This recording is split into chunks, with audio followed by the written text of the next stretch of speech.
ده الجزء التاني من حكاية هوك اللي استطاع إنه يسيطر على البرج الشيطاني العظيم باستخدام تقنيات سرية ومحظورة. لو فاتك الجزء الأول الرابط في أول تعليق. كان فولكان غاضبا ولم يرغب في أن يصبح كلب حراسة لهاياك، ولكن لم يكن لديه خيار آخر، وإلا فإن جميع الأرواح التي رفض حراسها أن يكونوا محاربين سوف يتم امتصاصها من قبل فاتح البرج. لذلك لم يكن هناك جدوى من تكرار ذلك مرتين، لأن فولكان تذكر غرابة الشراهة التي كان على الطالب أن يخضع لها لمعلمه، وإلا لكان قد تم ابتلاعه أيضا. لم يكن على هايوك حتى تكرار ما يجب القيام به بعد ذلك، وأشار إلى قلعة سيد الكوبالت بأي ثمن كان من الضروري القضاء على هذا الحاكم حتى لا يزعجنا بعد الآن كما هو متوقع. كان الكوبالت ينتظرون المسافر عند بوابات القلعة. على ما يبدو لم يتوقعوا مقابلة غريبة هنا. لم يرف لهوك جفن عند رؤية الكوبالت، بل استدعى جنوده الجدد واستمر في السير للأمام، وسقط الكوبالت من حوله قتلى وضربهم الجنود، وظهر المزيد من الكوبالت على جدران القلعة. لكن هذا لم يتغير. جوهر الأمر في لحظة سقط 30 جنديا من الكوبالت على الأرض. لم يكن عليه حتى قتالهم. لقد حان الوقت للمضي قدما والإطاحة بسيد الكوبالت والاستيلاء على سلطته. كان هناك رجل عجوز يقف في منتصف القاعة، تمتم بشيء ما على ما يبدو. تعويذا أخرى لفت انتباهه ضيف من العالم البشري.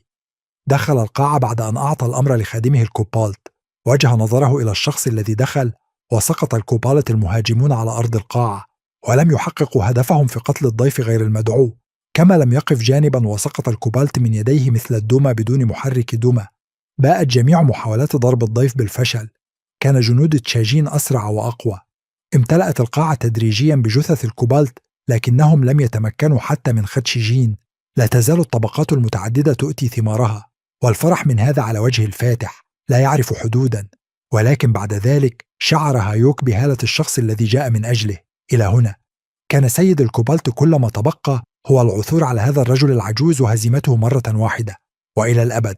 يسخر سيد الشر من هايوك من خلال تقليده باستخدام سيوف الليزر التي منعته من التقدم أكثر مع جنوده في الغرفة التي عاش فيها الرجل العجوز. كان هناك شيء مثل مكان للتضحيات. تم التضحية بالضحايا للشيطان الذي كان يراقب الموت. صرخت الضحية التالية وتوسلت للإفراج عنها، لكن الرجل العجوز كان يتوق إلى المزيد من الضحايا لإرضاء الشيطان. ولكن بدلا من الناس تبين أن الضحية كانت فتاة عفريت صغيرة. وفكر الرجل العجوز فيها للحظة واحدة، واختفت الشكوك بسرعة تدمير الرجل العجوز وسلب قوته. لذا التقى الخصمان وجها لوجه، والقتال وحده هو الذي سيقرر من سيعيش ومن سيموت.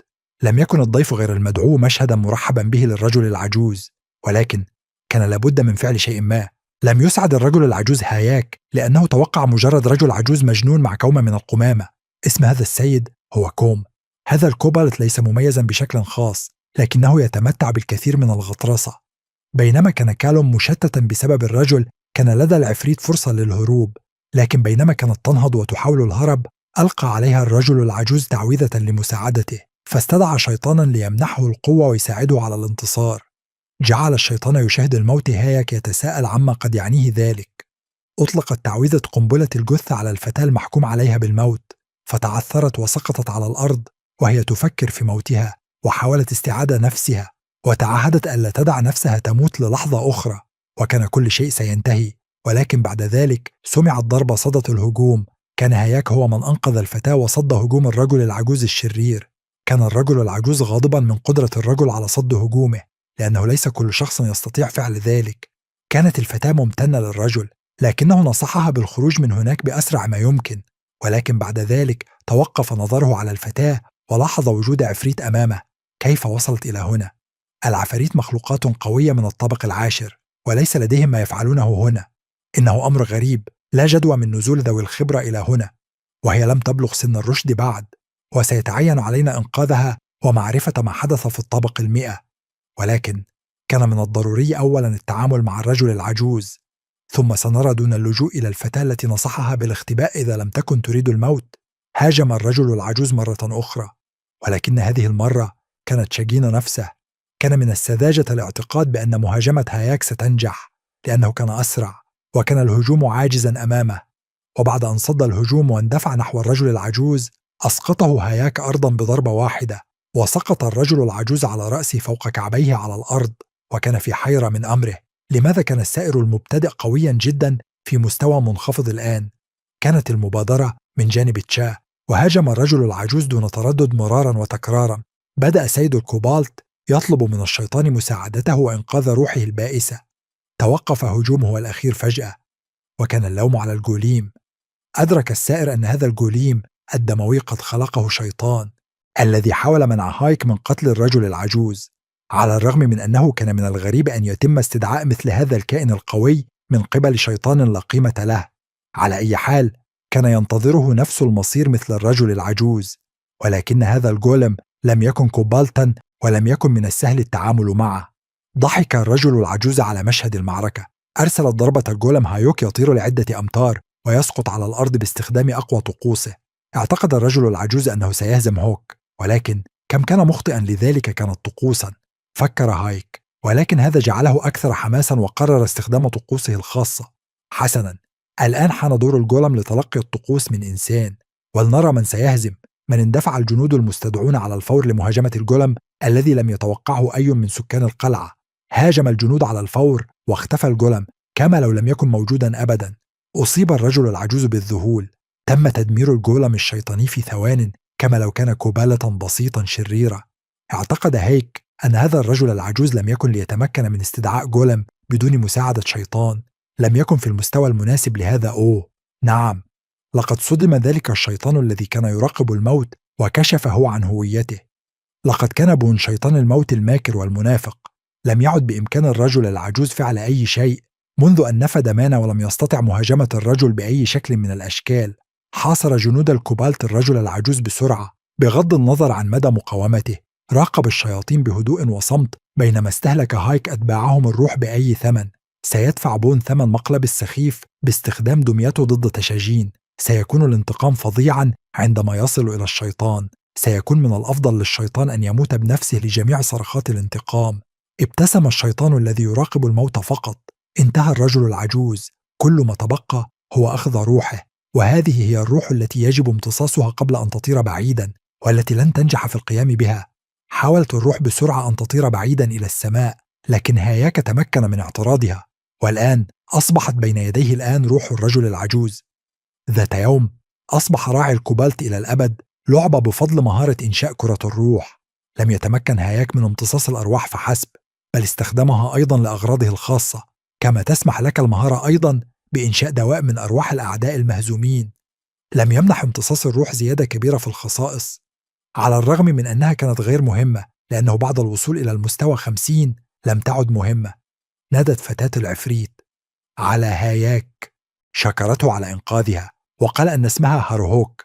قال: لا تتعمق في الأمر، كان يريد فقط سيد الكوبالت، وهذا كل ما سخر منها قائلا إنه يمكنه الاستفادة منها وبيعها لشخص ما كعبدة.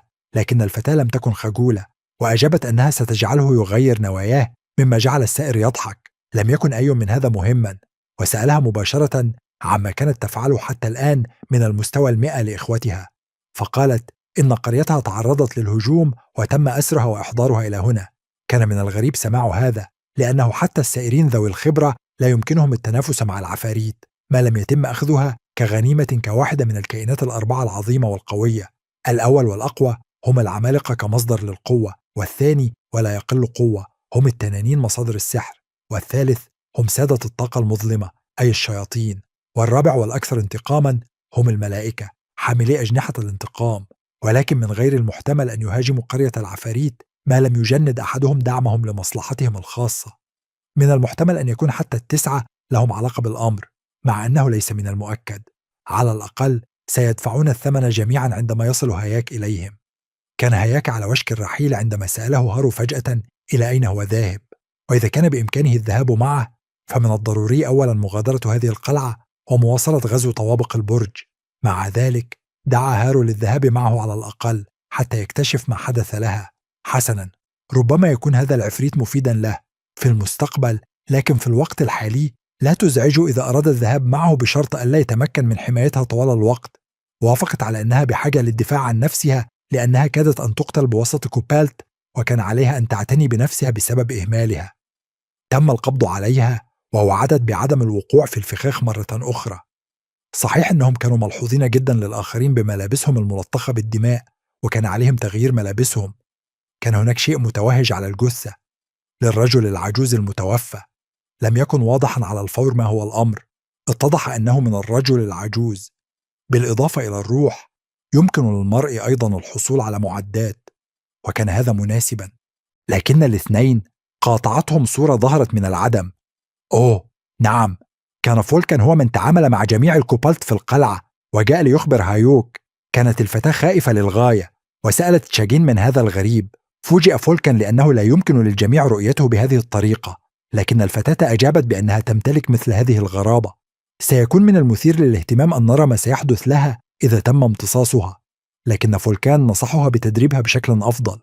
أرسل النظام إشعاراً حول مهمة جديدة على شكل موجة جديدة من الوحوش كمكافأة لسيد الكوبالت المهزوم هارو. وكان فولكان خائفين للغاية وطلبوا من هايوك ألا يفعل هذا وألا يقبل المهمة. فكرت شاجين بشكل مختلف. كان لديه خطط أخرى لهذه المهمة وكان سيكملها دون موافقة أحد. انقسم الآلهة والشياطين حول تصرفات هايوك، وكان الشيطان الذي شاهد الموت هو الوحيد الذي عرض عليه مكافأة على المهمة. لكن تشاو وضع الشروط هنا وطلب إظهار المكافأة قبل أن يقبل المهمة. وعلى الرغم من فولكان اعتقد أنه بهذه الطريقة سيصبح حرا في حالة وفاة هايك، أدرك أن هذا مستحيل بقبول المهمة. استدعى الثلاثي موجة من الوحوش إلى قرية الكوبالت في الطابق الأول، مما أثار رعب الوافدين الجدد. فوجئ الوافدون الجدد بموجة الوحوش خاصة في الطابق الأول، حيث لم يكونوا هناك لفترة طويلة. نصح الوافدون الجدد الأكثر خبرة بالذهاب إلى الطابق الثاني، بينما لا تزال هناك فرصة قبل ظهور الموجة. أولئك الذين لم يكملوا المهام في الطابق الأول كانوا محكوما عليهم بالبقاء هنا لأن ذوي الخبرة لم يساعدوهم. ولكن كان الوقت قد فات بالفعل. فتحت بوابة بموجة جديدة فوق الغابة بالقرب من مدخل القرية قبل أن يتمكنوا من الابتعاد عن البوابة. لقد رأوا حشودا من الكوبالت تتدفق منها واندفعوا نحو الوافدين الجدد بوتيرة سريعة. استعد الوافدون الجدد المحكوم عليهم بالهلاك لقبول الموت من الكوبالت، حيث لم يروا أي فرصة للخلاص. فجأة كان هناك وميض ضوء وظهر الثلاثي بقيادة هايك في اللحظة التي ودع فيها الوافدون الجدد الحياة عقليا بالفعل. أمر الوافدين الجدد على الفور بعدم التدخل في القتال، وإلا فسوف يندمون. اقترح فولكان على هوك أنه سيتعامل معهم بنفسه. نزل الثلاثي بين الكوبالت ومجموعة الوافدين الجدد لحمايتهم من الموجة. تم استدعاء جنود المعلم الروحي لمحاربة الكوبالت. لم يتوقع الوافدون الجدد رؤية ساحر في الطبق الأول، ومع هذا المستوى المنخفض الآن أصبح لدى هوك ومساعديه قوة أكثر من كافية لمهاجمة الكوبالت. سألت فتاة العفريت إذا كان بإمكانها قتل شخص ما أيضا. ضحك هوك فقط، لكنه لم يمنع هارو من مهاجمة الكوبالت، لكنه ما زال لا يعرف شيئا عنها. استدعت هارو سيف الشيطان لمهاجمة الكوبالت التي كانت تمتلك سحرها. استدعت كرة واستطاعت استخراج أشياء منها كما لو كانت من حقيبة زهر. هاجم الكوبالت هارو أملا في القضاء عليها، لكنهم كانوا مخطئين. ضربت سيف وسقط الكوبالت ميتا خلف الفتاة ولم يعد قادرا على النهوض. ما بدا غريبا لهوك هو أن هذه الفتاة الصغيرة تعاملت مع هذا السيف غير العادي بصمت، مما دفع مجموعة من الخاسرين إلى نداء هوك. التفت إلى الحشد باستياء وسأل: من تجرأ على مناداته؟ كان مغرورا، يطلق على نفسه اسم سونغ تاي من نقابة السنون والأبيض. لم يفهم ووكر من هو. لم يسمع بمثل هذه النقابة من قبل. اتضح أنها كانت أحد أتباع نقابة الأرض المقدسة لإخوة وأخوات بيلين. فجأة سأل هاياك إن كان قد سمع حقا عن بيلين أم أنه تخيل أن سانتي كان يقول شيئا عن أخيه الأكبر. لكن هاياك كان منغمسا في فكرة النجمة 9 هايوك. رفض عرض الانضمام إلى نقابة السنون والأبيض. ولكن قبل أن يتمكن تشا من قول أي شيء، كان سانتاي قد ألقي القبض عليه من قبل أحد جنود الكوبالت وأمر بإطلاق سراحه. عاد هاياك الآن إلى قتال الوحوش، وأراد الرفيقان أيضا مواجهة تشاجين. كان مستاء من سلوكه. إذا كان بهذه القوة والجبار، فلماذا لا يرهبون الناس على وقاحة تصرفاتهم على الأرض؟ بدا المحاربون عاجزين، إذ لم يتمكنوا من الضرب أو السرقة أو فعل أي شيء. ولكن في البرج نفسه كان من المستحيل التقدم أكثر دون قوة. أمر سانتايه جنديه بإطلاق سراحهم وحذرهم من أن هذه ليست نهاية حديثهم، ثم استدار واتجه نحو حراسه. نصح تشاجين فقط سي ورفاقه بالمغادرة في أسرع وقت ممكن، فجلس الرفاق بجانب صن لكنه لم يستطع النطق بكلمة، وبعد أن استعاد وعيه قليلا أمرهم بالهرب من هذا الغريب قدر الإمكان. كانت هناك جثث من الكوبالت متناثرة في ساحة المعركة، لذا كان كل شيء يسير وفقا للخطة. ومرة أخرى وصل الكوبالت إلى الجنود، ثم قاتلهم هارو وفولكان بالتناوب. اقتحم تشاجين المعركة بضربة حادة وقوية من عصاه في وسط الحشد من الكوبالت، وسقطوا قتلى حول الثلاثي.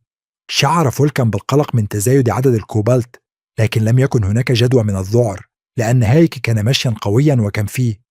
أمر هنا تشاجين باستدعاء الكوبالت المهزومين مرة أخرى وحولهم إلى جنوده حتى نمى الجيش، ولكن قبل أن يتمكنوا من أن يصبحوا روحانيين كان عليهم إيقاف الكوبالت، لأن الهياكل العظمية لم تعد تحاول الهجوم، حيث عضت الهياكل العظمية في أعناقهم مما أدى إلى مقتلهم بلا رحمة. لم يكن فولكان بحاجة إلى أن يطلب منه أن يتحول، حول جميع المهزومين إلى هياكل عظمية، كان يعلم ذلك جيدا. ثم هيا نهاجم. استمر هاك في قتل الكوبالت يمينا ويسارا، وحولهم فولكان إلى هياكل عظمية، وأكبتهم هارو أيضا، وقضت على جميع الأعداء بسيفها الشيطاني. صدت هجمات الكوبالت ليس أسوأ من فولكان وهوك، مع أنها لم تكن تمتلك مثل هذه المهارات، لكن قوتها كانت في أقصى حدودها، وكان بإمكان هذه المخلوقات أن تؤذيها أو تقتلها في أي لحظة. أصاب هجوم الكوبالت هارو من الخلف، فصرخت من الألم. ألم الجرح لم يكن شيئا مقارنة بما مرت به هارو عندما احترقت قريتها، لكن مهما حاولت صد الهجمات كانت قوتها تتلاشى وجهودها على وشك الانتهاء. ذابت القوات على الفور مع كل هجوم، واستنزفت الكثير من طاقتها. كان الكوبالت يتقدمون، لكن هارو لم تعد تملك القوة لصد الهجمات. لكن ما هذه اللحظة؟ هزم الكوبالت بضربة واحدة. بالطبع كان هاياك. بدأت الفتاة تحسده على قوته وتهاجم لأنه كان في الطبق الأول فقط. بهذه القوة قررت الفتاة البقاء بالقرب منه والمضي قدما للانتقام من قريتها يوما ما. وهاجمها الكوبالت مرة أخرى من الخلف، لكن هذه المرة نجت. لكن فولكان كان بالفعل ردا على وجه الفتاة المندهش. سأل فولكان فقط إن كان كل شيء على ما يرام معها، كان بإمكانها التعامل مع الأمر بنفسها، ولم تكن بحاجة إلى مساعدة رجل عجوز يرتدي نظارة. كان من الغريب رؤية مثل هذه الرغبة في التصميم على ما يبدو أنها واجهت صعوبة. سألت الفتاة لماذا ساعدوها على ما يبدو أنها لم تكن معتادة على مساعدة شخص ما. الشيء الوحيد الذي يمكن أن يجيب عليه فولكان هو أنه خدم سيده الروحي ونفذ أوامره. ثم أدركت الفتاة أن هايوك كان يحميها من الموت. إنها أوامره التي يجب على فولكان تنفيذها. كجندي أصر هايوك على أن تحقق الفتاة إتقانها، ولكن لا تموت في هذه العملية. وعين فولكان لفولكان الخاص بها اليسار، لأنه بعدم اتباع أوامر سيده يمكنه أن يقول وداعا لروحه. كانت الفتاة ممتنة لمساعدة الشخص الوحيد الذي ساعدها في البرج إخراج قناع العفريت. كانت الفتاة على وشك استخدام مهارتها الخاصة بعد تجربة القناع. أخذت مظهر شيطان لا يشبه تماما الفتاة غير المؤذي على ما يبدو. فوجئ فولكان بهذا التحول، ولم يدرك على الفور أنه كان هارو هاياكا أيضا. لم يستطع تصديق أنه أمامه. كانت نفس الفتاة التي أنقذها من جعلت قبضة الرجل العجوز هارو ذات المظهر الدموي. الجميع من حولها ينتبهون إلى اكتمال تحولها إلى شكل شيطانة أعدتها لهجوم جديد. لكن الآن أصبح الضحايا هم أنفسهم الكوبالت، إذ اندفعت الفتاة إلى الأمام وقضت بسهولة على الكوبالت التاليين، ولم تعد تشعر بالتعب كما من قبل. يبدو أن القناع قد منحها القوة والطاقة لمهاجمة الوحوش، والآن سيكون الكوبالت في ورطة. لقد أصبح سبب الهجوم على قريتها واضحا. كانوا يبحثون عنها وعن السيف، ولكن لم يكن هناك جدوى من إخبار هارو بسبب إحراق قريتها، فليظل ذلك سرا على الجميع في الوقت الحالي. فجأة أصدرت المنظومة إشعارا بأن هناك دقيقة واحدة متبقية حتى نهاية الموجة وإغلاق البوابة، وقد تم القضاء على موجة أخرى من الكوبالت، وبدأت البوابات تغلق. ثم تم تدمير آخر كوبالت في الموجة، إذ اخترق سيف هايوك جسد المسكين فطار إلى الوراء ميتا على الفور. لقد تم صد هجوم الوحوش بنجاح، وهنأت المنظومة الثلاثية على إتمام المهمة. شعرت هارو بالإرهاق وسعدت بانتهاء الموجة. تقدم هيو وسألها إن كانت بخير، إذ أن مهارتها قد استنفدت قوتها تقريبا. شكرته على اهتمامه لكنها لم تعر الأمر أهمية كبيرة. ثم قامت المنظومة بإحصاء كل واحد من الثلاثة ووزعت المكافآت عليهم. وقد حان الوقت لتفقد مكافأة المهمة. لقد انتهت الموجة، وتمكن الثلاثي من القضاء على 2500 كوبالت، وتم الحصول على إنجاز قاتل الكوبالت، وزادت الإحصاءات بمقدار 5 وحدات فقط لكل منهم. ولم يتبقى سوى أن يتعلم هايوك المهارات المتنوعة، ومع نقاط الإنجاز والخصائص سيصبح بلا حدود. كان الأول والأقوى من بين الثلاثة هو هايوك، وجاءت هارو في المرتبة الثانية، ثم فولكان ثالثة. غير أن هارو رفضت المكافأة وأعطتها لهايوك. أما تشاجين فقد أخذ مكافأته من فولكان دون تردد، لكنه لم يستطع أخذ مكافأة هارو بهذه السهولة. لم يرغب في قبول الجائزة لسبب أنه قد تعرض للخيانة من قبل، وقرر ألا يقبلها حتى تثبت أنها جديرة بالثقة. فلتحفظ مكافأتها إذن. عندها كونت الفتاة كرة، وبدأت تخرج منها قناع الغول، وأضافت قناع الغول إلى مكافأتها كعربون شكر على إنقاذها. لم يصدق فولكان أن الفتاة ستتخلى بهذه السهولة عن قناع الغول وتهبه لغريب، إذ أن القناع يحتوي على قوة الغول كاملة، ولا يمنح إلا لشريك واحد ولمرة واحدة وللأبد. وفجأة أصبح هايوك فضوليا لمعرفة سبب تقديمها القناع له. لقد كان القناع كهدية، علامة امتنان لإنقاذ حياة هارو مرتين، ودليل ولائها لهوك كرفيق يعتمد عليه. لكن الحقيقة كانت في رغبتها بالانتقام ممن هاجموا قريتها. في الواقع كانت هي الغولة الوحيدة التي نجت، وربما الأخيرة من سلالتها، ولذلك كان عليها أن تنتقم لنفسها وملكها. طلبت البقاء معهم ومواصلة رحلتهم صعودا في البرج، فالانتقام طبقا يقدم باردة. قبل هايوك المكافأة مع القناع بشرط أنه سيقتلها في حال خانتهم. لم يكن القناع يهم هايوك كثيرا، إذ أخذه فقط كعربون شكر. شكرت هارو هايوك وندته بأخي. تفاجأ هايوك من تصرف الفتاة، لكنه لم يهتم بما أسمته لأن هدفه لم يتغير. ثم جاءت مكافأة هايوك، والتي كانت تتألف من 3 جوائز: خاتم وقرط وقلادة، جميعها زادت من طاقته السحرية ومعدل امتصاصها، مما أسعده كثيرا. فمثل هذه التحف ستمكنه من تحسين نوعية جنوده بنسبة 45%. كاد هوك أن ينسى، فنادى بون ليمنحه مكافأته، فدعاه إلى مكان معزول، وطلب منه الشيطان ألا يتعجل في اختيار المكافأة. وهكذا قرر في لحظة واحدة، إذ كان هناك خاتم ذو قوة شيطانية موضوع على الطاولة يمنح الماشي المزيد من الفرص. كان الخاتم مثاليا لتحقيق هدف غزو البرج والسماح له بالقضاء على النجم التاسع فولكان وهارو. كما قرر هارو أيضا أن يستفسر عن الخاتم. كان الخاتم يحمل قوة شيطانية، فسأل فولكان بصوت خائف إن كان هذا حقا خاتما شيطانيا.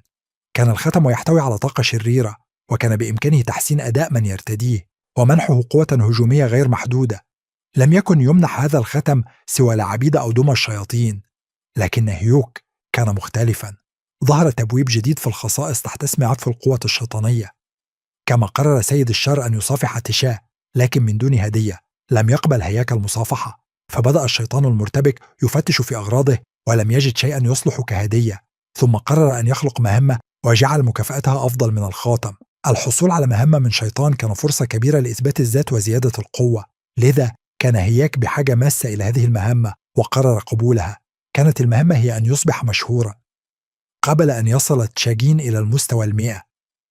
أما مكافأة النجاح فكانت أي شيء، لكن الفشل يعني وأن الخضوع التام لبال. طرق هارو الباب وسأل عما سيفعله بعد ذلك، وكان من الضروري أولا العثور على سانتي واستخراج المعلومات منه حول كل ما يحدث. أمر هياك فولكان بأن يجد هذا الرجل الصغير، والذي لم يسأله سوى وكيف لي أن أجده. طمأن فولكان الشاه وأخبره أنه عين أحد جنوده لمراقبته، وأن العثور عليه لن يكون مشكلة. وعندما بقي هيوك وحده مع هارو اقترح أن يأخذا نزهة ويتحدثا. كان الغرض من الحديث هو قناع العفاريت وما الذي يمثله. باختصار، يسمح هذا القناع بالحصول على مهارات العفاريت واستخدامها، بمعنى أنه كان من الممكن استدعاء قوى خارقة للطبيعة والتحكم بها. كانت هارو قادرة على استخدام هذه القوى في رؤية المعركة المستقبلية والتحكم في مجرياتها. البصيرة بدت كأنها مهارة حزينة، إذ إن لم تساعد في المعركة فلا جدوى منها. كثيرون حاولوا إيجاد شخص يملك مثل هذه القدرات، لكن هياك لم يكن بحاجة لذلك. من الغريب أن الناس يتوجهون إلى الشيوخ ويطلبون منهم نقل معارفهم وتغيير مصيرهم. لكن المصير لا يتغير بالبصيرة فقط، بل يمكن التخلص من الزائد، وحينها يسلك القدر مسارا مختلفا. ماذا يمكنني أن أقول؟ الميزة الخاصة لدى هارو في قناعها قد تكون مفيدة جدا للتشاجين. كانت هبتها تكمن في رؤية المعركة المستقبلية، ومع القناع لم تعد مجرد مسافرة عديمة الفائدة. عانقها هيوك وشكرها على كلماتها الدافئة. صدمت هارو من هذا التصرف. أخبرها هيوك بأنها فتاة طيبة، لا بل الأفضل، لم تعد أن نجم السيف ونجمة القوس واللص العظيم والرمح الإلهي، قوة لا تقهر في طريق الماشي. التقط الشيطان صورة، وكانت الثعلبة ذات التسع ذيول تعض شفتيها وهي تراقب هذا الثنائي. نعم، هذا الأحمق قد أزعجني. الرجل قال هياك، ثم أمره أن يغادر. اعتذر هياك لهارو، لكنها شكرته فقط على مساعدته. بفضل هذا القناع سيتمكن من مساعدتها في تنفيذ خطة انتقامها. لم يكن هناك حد لفرحتها، وكانت تؤمن أن كل شيء سيسير على ما يرام بالنسبة لهم. عثر فولكان على سانتي وقام بتكميمه حتى لا يصرخ ويجذب الانتباه. كان غاضبا من تأخر هياك، لأنه كان يشعر بعطش شديد لقتل ذلك الرجل، وكان بالكاد يستطيع كبح نفسه. وهنا ظهر شخصان، شاب وفتاة، وكان فولكان ينتظرهما. إذا كان من الممكن تدمير النقابات الواقعة تحت رعاية عائلة بيلن، فستتحقق مهمة بيل. لقد حان الوقت للانتقال إلى الطابق التالي وغزو البرج. وفي الوقت نفسه، في المنطقة الآمنة من الطابق الثاني، بدأت الشائعات تنتشر بالفعل عن 2 أو 3 غرباء تمكنوا من إيقاف الموجة. وبينما كانت الحشود تتحدث بصوت مرتفع، اقترب منهم ثلاثي يتقدمه هياكا مرتديا قناع العفريت، وخلفه قليلا هارو وفولكان. اندفعت الحشود فورا نحوهم بالأسئلة دون أن تترك لهم فرصة للراحة. لم يفصح هياكا عن اسمه الحقيقي، بل قال فقط إن اسمه هو قناع الشبح. وقفت الحشود مذهولة أمام هذا الشخص الذي يقف أمامهم. اقترح أحدهم أن يكون هذا القناع لمجرم قبل دخوله البرج. على أي حال، نجحت فكرة جذب انتباه العامة، وأصبح الجميع يتحدثون عنه فقط. لقد حان وقت الانتقال، ووافق فولكان على عدم التشتت مع هذه الحشود الفضولية والاستمرار في رحلتهم نحو قمة البرج. واختفى الثلاثي بنفس المفاجأة التي ظهر بها، تاركين الحشد في حالة من التفكير. انتقل الثلاثي بأمان إلى الطابق التالي، وأصدرت النظام مهمة جديدة. كان عليهم تدمير 10 من الكوبالت و10 من محاربي الكوبالت للانتقال إلى الطابق التالي. دع فولكان يتولى هذه المهمة بصفتها أفضل الجنود الروحيين. وتحمس فولكان للمعركة، ووافق بسعادة على بدء المهمة. أما هياك فطلب فقط أن ترافقه الفتاة لتكتسب بعض الخبرة وتتدرب. تفاجأت هارو، لكنها وافقت على الذهاب مع فولكان. وبينما ينشغل الاثنان بالمهمة، كان هياك يخطط لاستخدام القوة الشيطانية. لقد حان الوقت لاختبار هذه القوة التي تعود لأحد الأجناس العريقة والقوية. كان بإمكانه الآن تشكيل وجه للطاقة الشيطانية، وقد حان وقت دمجها مع الروح. قاطعته هارو وأخبرته أن هناك شخصا في الأدغال، وبالفعل كان هناك أحد جنود الكوبالت يختبئ، وهذا كان في صالحه. لقد جاءت الضحية إليه بنفسها، وقد حان وقت اختبار القوى الشيطانية عليه. بدأ الهجوم، وبدت الضحية وكأنها تتفادى الضربة، لكنها كانت مجرد وهم. بدأ الكوبالت ينهار ببطء تحت تأثير الهجوم الشيطاني، ولم تدرك هارو في البداية سبب ذلك. ولم تمر سوى ثانية أخرى حتى تبخر الكوبالت كأنه سحابة دخان، ولم يعد له وجود. خرجت الروح من الجسد الذي كان ينبض بالحياة منذ لحظات. لقد حان وقت دمج الكيانين في كيان واحد لنرى النتيجة. خلال الاندماج بدأت الروح في الانهيار بسبب فرط الطاقة الشيطانية، فقام هياك بتخفيض كثافة الطاقة واستكمل عملية الدمج. نجحت العملية، ووقف أمامه الآن ليس جنديا روحيا بل جنديا شيطانيا. فرحت الفتاة بنجاح هياك في عملية الدمج، وسرت لأن الطاقة الشيطانية لا يمتلكها إلا الشياطين، ولم يكن أحد يعلم مدى سهولة السيطرة عليها. وصل فولكان في الوقت الذي انتهى فيه كل شيء، وكان سعيدا بابنه الذي نجح في استغلال القوة الشيطانية. ومع مهارة قوة الشيطان، أصبح الجندي الشيطاني أقوى بكثير من الجندي العادي. لكن ملء الروح بالطاقة أثناء القتال لن يكون بالأمر السهل. كاد هياكو أن ينسى أمر فولكان، والآن تقع عليه المسؤولية من جديد. بعد كل شيء كان فولكان أكثر خبرة، ولذلك كان يستطيع التعامل مع هذا الأمر بسهولة. فقد كان استدعاء الأرواح والسيطرة عليها هو الميزة الرئيسية للمعلم. ولكن ما الذي كان يخطط له هذا الفتى؟ قرر تشاجين أن يغمر روح فولكان بطاقة شيطانية، وهو ما لم يرق للأخير إطلاقا. فعندما تمنح الروح قوة شيطانية، فإن جميع الجنود الخاضعين لأمرها سيصبحون على الفور شياطين. وبما أن روح المعلم كانت أقوى من روح الكوبالت في كثير من النواحي، فقد كان بالإمكان احتواء كل تلك الطاقة بداخلها.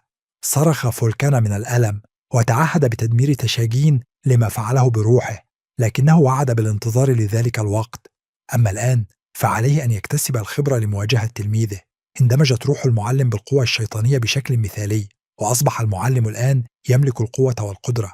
ومنذ تلك اللحظة أصبح فولكان يعد أفضل وأقوى جندي روحاني، ولكن بقوة شيطانية. كان فولكان غاضبا بشدة، وحذر هايوك من أن المعلم قد أصبح الآن كائنا أقوى من التلميذ. بدا غضب فولكان حتى مضحكا بالنسبة إلى هايوك. الآن وجد خصم بمستوى جدير لمقاتلة هايوك. قرر فولكان استدعاء الجنود ليظهر لهايوك هيئتهم الشيطانية، وبدأ بالفعل في استدعاء الجنود الشياطين لهايوك. ثم أصدر فولكان أمرا لهؤلاء الجنود بمهاجمة تشاجين، لكن كان من السذاجة الاعتماد على النصر. استخدم هايوك قوة القناع، ولم يكن الهجوم مخيفا بالنسبة له، وبفضل القناع غلف السحر جميع الجنود وجعلهم يتحركون ببطء نسبي، مما جعل الهجوم يبدو سخيفة. في نفس الوقت لاحظ هارو هذه السمة واستطاع استخدامها حتى بدون القناع. دون تردد دمر هو الجنود وتم صد الهجوم. ثم بخطوة واحدة وجهت ضربة قوية أطاحت بفولكان وألقته على الأرض، مبتعدا عدة أمتار عن ضربة هوك. نصح هوك المعلم بأن يهدأ ويطيع أوامره. أسرع هارو ليتفقد حالة الرجل العجوز، ولكن لم يكن ليتعرض لأي ضرر لأنه كان روحا، مما يعني أنه لم يكن معرضا لخطر الإصابة. ومع ذلك شعر بالألم كما لو كان في جسد مادي، وهو أمر غير مريح للمعلم. تفاجأت الفتاة بأن تشاجين استطاع استخدام قوة القناع، لكنه أجاب بأنه عندما استخدم القناع رأى كل شيء كأنه بالحركة البطيئة، وكان ذلك أقرب إلى تأثير جانبي أكثر من كونه مهارة في استخدام القناع. هذا التأثير الجانبي يمكن أن يظهر لدى المبتدئين ذوي الخبرة قليلة. وإذا كان هذا تأثيرا جانبيا، فما فائدة القناع؟ كان القناع ذا أهمية ثانوية فقط، لأنه بالإضافة إلى إبطاء الأعداء على حامل القناع أن يظهر بصيرة قتالية في خطواته القادمة. غضب هايوك وسأل كيف يمكنه تعلم استخدام ذلك، ولم تكن هارو تعرف الجواب. فقد كانت ببساطة تفعل ذلك، لكن أحيانا تظهر التأثيرات الجانبية. لا يمكن استخدام العناية الإلهية باستمرار، وإلا فإن صداعا رهيبا ودوارا قد يصيب أي مبتدئ. لكن هايوك فشل في تفعيل هذه المهارة، ما جعل هارو تشعر بالقلق حياله. يبدو أنه قد قلل من شأن قوة القناع، ولا يزال أمامه طريق طويل لينمو. شعر فولكان بالحيرة، كيف أنه بصفته أعظم معلم روحاني وصل به الحال ليصبح جنديا شيطانيا. حتى هارو شعرت ببعض الشفقة تجاه الرجل العجوز وقررت مساعدته. فعلى عكس هوك كانت أكثر لطفا مع الشيخ، وهو ما جعله ممتنا لها. لقد اندهشت الفتاة من ذلك، لكنها تماسكت وأبقت نفسها تحت السيطرة. أشارت إلى أنه قد حان وقت الجد، وأنه هو بحاجة إلى المزيد من الكوبالت. كان لابد من جلب واحد آخر، أو ربما يكون المفقود هو فولكان. وماذا عساه أن يفعل فولكان إن لم يطع أوامر المعلم؟ اكتملت مهمة الاستكشاف، واستدعى فولكان الكوبالت الذين قتلوا ليخدموا المعلم. تم تطهير الطابقين الثالث والرابع بواسطة فولكان وجنوده وهارو، وكان الطابق الخامس ينتظر ثلاثيهم. لكن الشائعات حول مآثرهم بدأت تنتشر بالفعل. كان الطابق الخامس موطنا لعفاريت ذات إبر سامة، مما جعل عبوره أمرا صعبا.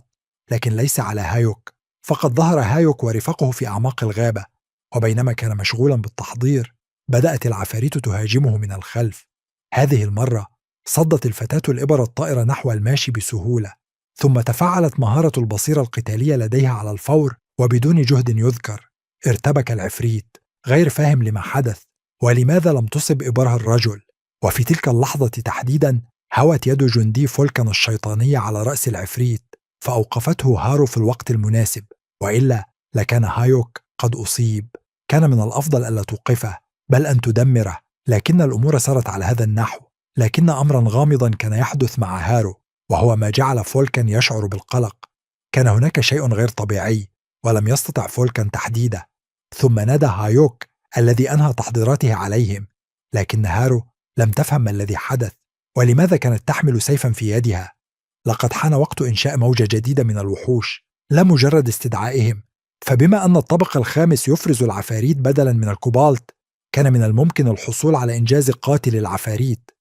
ولكن لم يكن بالإمكان مهاجمة الوحوش في أي وقت، لأن سيدها قد يظهر، وهذا لم يكن فعلا حسنا. هايوك لم يكن ينوي مطاردة سيد الشياطين، بل أراد إنشاء الموجة يدويا. نظر إليه فولكان وهارو بدهشة، لأنهما لم يسمعا من قبل عن شيء كهذا. في الواقع لم يسمع أو يعرف أحد عن هذا الأمر، لكن هو تعلم شيئا خلال غزواته في الطوابق.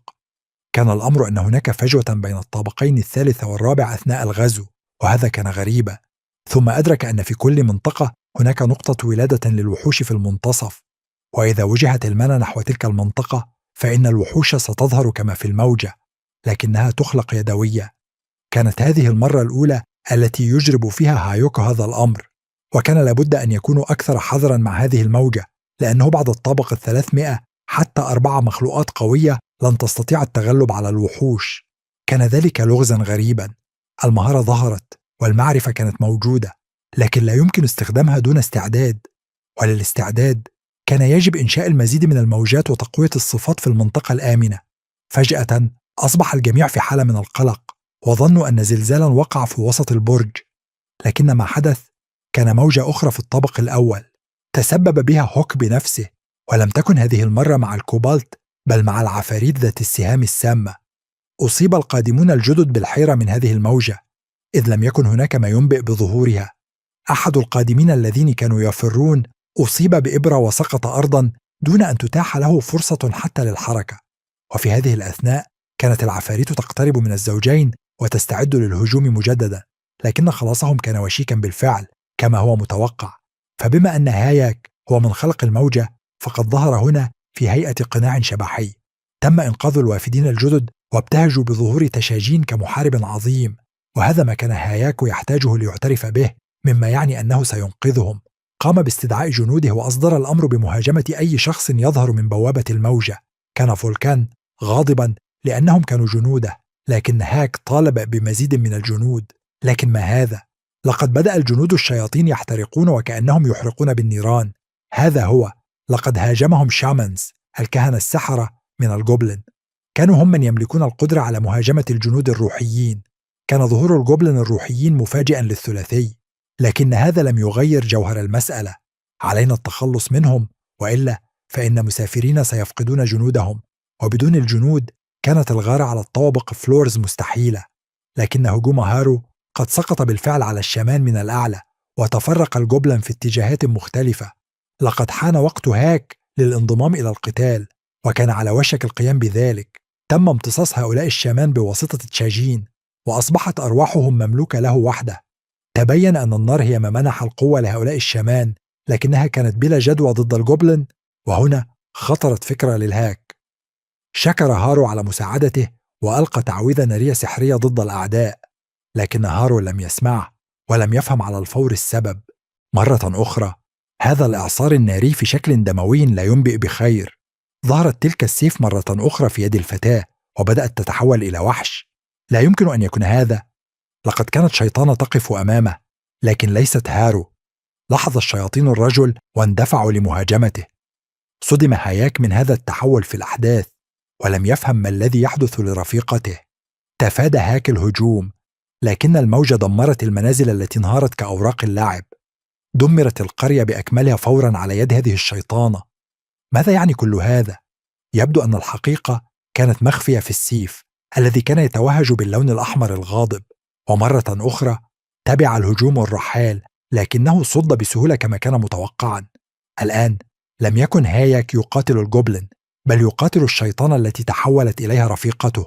محاولاته لإيقاف هارو وإثبات أنه هاك باءت بالفشل. يبدو أنها كانت تحت سيطرة قوة السيف السحري، ولم تكن تملك أي تحكم في نفسها. عندما وصل فولكان خلال المعركة تفاجأ مما كان يحدث، وبعد أن أطاحوا ضرب الشيطانة لم يفهم هاك على الفور أن فولكان كان يتحدث إليه. كان هاياك بخير، لكن هارو كانت في حالة غضب عارم في شكلها الشيطاني، وكانت خصما قويا حتى له. يبدو أنها كانت زعيمة قرية الجوبلن تلك، أو ربما حتى الزعيمة العليا. لم تزعجه موجة تشاجين كثيرة، وقرر أن يتعامل مع هارو مهما كلف الأمر. مسلحا بفأس سحري انطلق للهجوم، لكن للأسف فعلت الشيطان بصيرة القتال، ولم يعد الهجوم ذا معنى. كان هجوم هاك محكوما عليه بالفشل، وقد أخبره حدسه من حياته السابقة أن ضربة واحدة من هذا السيف سترسله إلى العالم الآخر. لم يكن هناك أعداء أو أصدقاء في البرج، لذا فقد حان وقت إنهاء الهجوم والقضاء على الشيطانة. الهجوم التالي من هاياك وتوقف فأسه على بعد سنتيمتر واحد من رأس هارو. أوقفته بسهولة وبقيت واقفة كما لو لم يحدث شيء. لكن كيف كان هذا ممكنا؟ هذا لم يمنح هاك راحة البال. هل من الممكن أن بصيرة القتال قد فعلت مرة أخرى وتمكنت من التنبؤ بالهجوم؟ لكن كيف يمكن لهذا أن يحدث؟ الهجوم المضاد أطاح به، وتعرض لجراحة على يد من ظنها شريكته، ولأنه لم يستطع التعامل مع الأمر وحده اضطر إلى استدعاء جنوده لمهاجمة الشيطانة.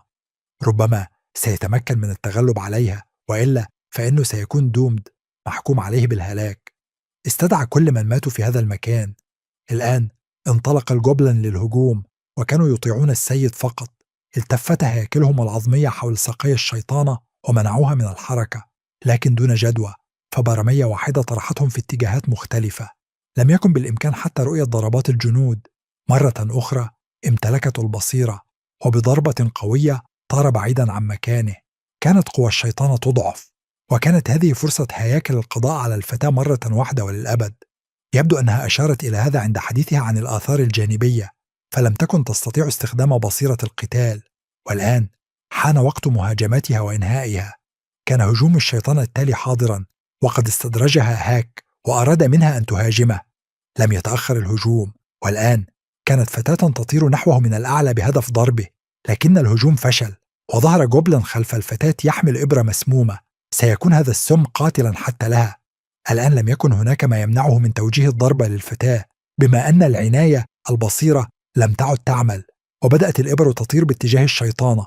حاولت بكل طريقة صد هجوم حشد الجوبلن وصد إبرهم المسمومة، وبدأ هذا يثير غضب هاياك. هاجمته الشيطانة لكنها أخطأت، وقفز هاياك جانبا فقط. استمر الهجوم، وكان هاك بحاجة لفعل شيء ما.